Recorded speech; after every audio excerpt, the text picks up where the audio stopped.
Assalamualaikum warahmatullahi wabarakatuh.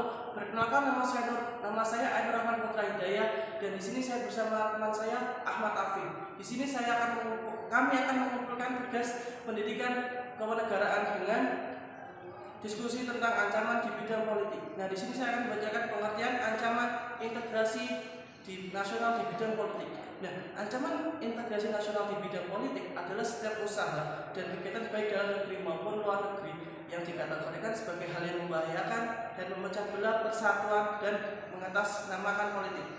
Nah, ancaman di bidang politik dapat bersumber dari luar negeri maupun dalam negeri.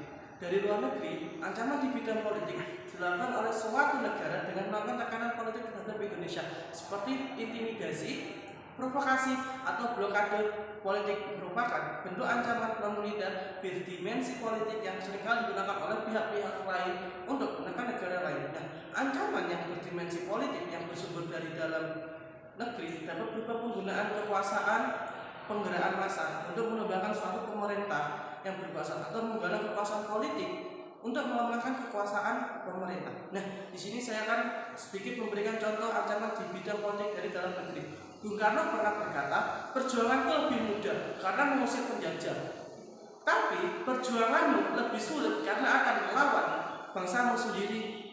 Ancaman dari luar memang selalu ada, namun biasanya lebih mudah diketahui atau diidentifikasi oleh masyarakat dan akan mudah dimobilisasikan untuk melawannya. Yang justru lebih sulit, justru ancaman tersebut datang dari dalam negeri. Nah, berikut ini adalah beberapa contohnya. Yang pertama adalah makar atau kudeta.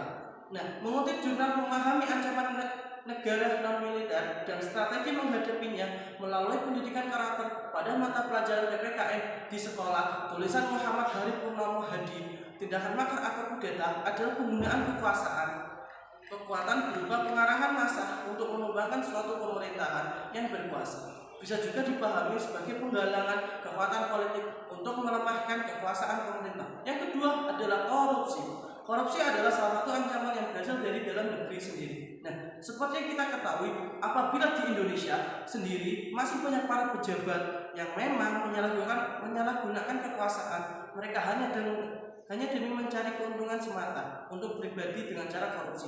Nah, korupsi yang mereka lakukan ini sangatlah merugikan bangsa dan negara. Yang pertama, karena itu ialah uang rakyat yang seharusnya digunakan untuk membangun infrastruktur negara. Akan tetapi, karena uang itu.